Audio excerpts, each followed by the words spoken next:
عقدة الذنب والنعمة من كتاب شفاء المشاعر الجريحة ديفيد سيماندرز. في يوم من الأيام قرر الملك يصفي حساباته. لقي واحد من عبيده مديون ليه بمبلغ كبير ما يعادل 10 مليون دولار. وقع العبد عند رجلين الملك وطلب منه الرحمة وإنه يديله مهلة يرد فيها الدين، رغم إن العقل بيقول إن لو أجرة العبد ده أقل من $1 في اليوم فده معناه استحالة تسديده الدين اللي عليه. اتحنن الملك عليه وسامحه في كل ديونه، لكن الغريب إن العبد أول ما شاف واحد من أصحابه كان مديون ليه $100 مسك في خناقه ومصبرش عليه يجمع المبلغ ورماه في السجن. وده كان شبه المثل اللي قاله يسوع في متى 18 واللي ابتدى بيه الكاتب كتابه. وقال الكاتب إن من أوصاف الخطية في الكتاب المقدس هي إني أبقى مديون لربنا، ومع خطاياي الكتيرة زاد الدين اللي عليا، لكن الله في محبته أرسل ابنه الوحيد يسوع عشان يسدد الدين الكبير اللي عليا، وبنعمته الغنية المجانية اللي ما استحقهاش بقيت حر من كل ديون، وده غفرت ليا كل خطاياي بالكامل. وهنا وضح الكاتب إن مشكلة ناس كتير إنها بتسمع عن النعمة وتقرأ عنها لكن مش بتقدر تصدقها، فتعيش طول حياتها بتتخلص من عقدة الذنب، ويحاولوا بكل قوتهم يكفروا عن ذنبهم والدين اللي عليهم، فيقروا أصحاح زيادة من الكتاب المقدس أو يطولوا صلواتهم أو يخدموا ربنا وقت طويل بس عشان يتخلصوا من إحساسهم بالذنب، وكأن الخلاص عندهم خلاص بالتقسيط، بسدد كمبيالات عليا طول حياتي. وضح الكاتب بعد كده إن في سببين رئيسيين لمعظم المشاكل النفسية. أول سبب هو الفشل في إدراك وقبول نعمة الله وغفرانه اللي من غير شروط.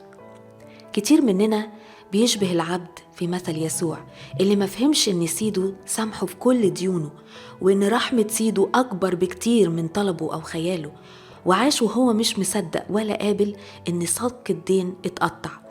عاش وهو فاكر إن سيده اداله بس طلبه اللي هو مهلة يسدد فيها كل اللي عليه، وفي كبريائه اتخيل إنه يقدر يسدد الدين، ولأنه مديون اختار إنه يستوفي اللي ليه من دين على الآخرين.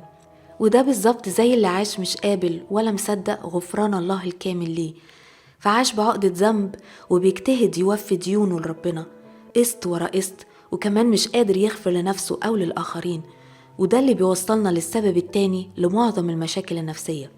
فالسبب التاني اللي قاله الكاتب هو الفشل في الغفران لنفسي والآخرين، وده نتيجة إني مش قابل نعمة وغفران الله ليا، فمش قادر أدي الآخرين حب وغفران من غير شروط.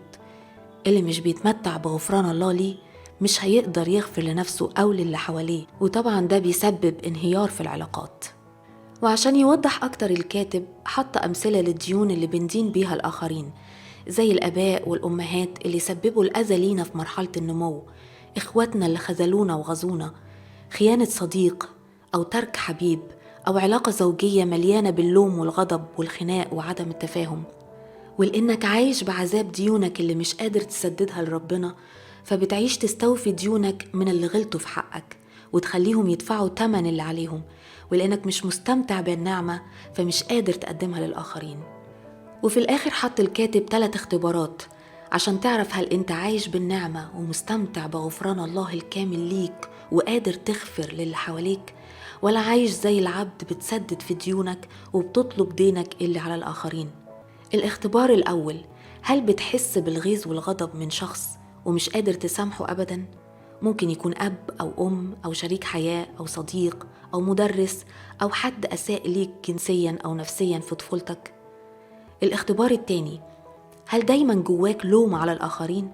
أو هل كل ما بتفشل أو تقع تسمع جواك صوت انت كويس، دي مش غلطتك، دي غلطة بابا وماما أو جوزي أو ولادي أو الحياة أو الله، وإن هم لو كانوا ادوني حقي ما كانش ده هيبقى حالي؟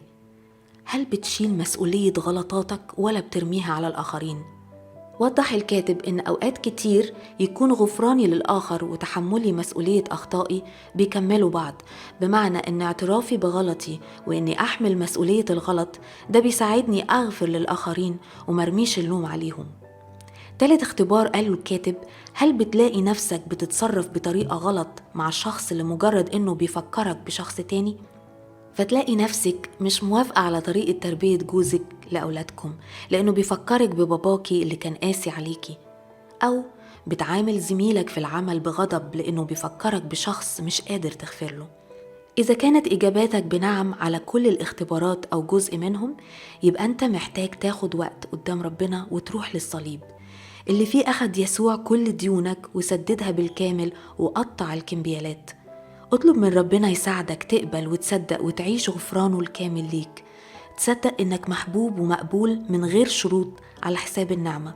ولما تتحرر هتقدر تحرر الآخرين من ديونهم اللي مديونين بيها ليك وتغفر لهم. الفيديو خلص، لكن الكتاب مليان بالتفاصيل، بنشجعك تقراه وأكيد هتستفاد أكتر. ربنا معاك.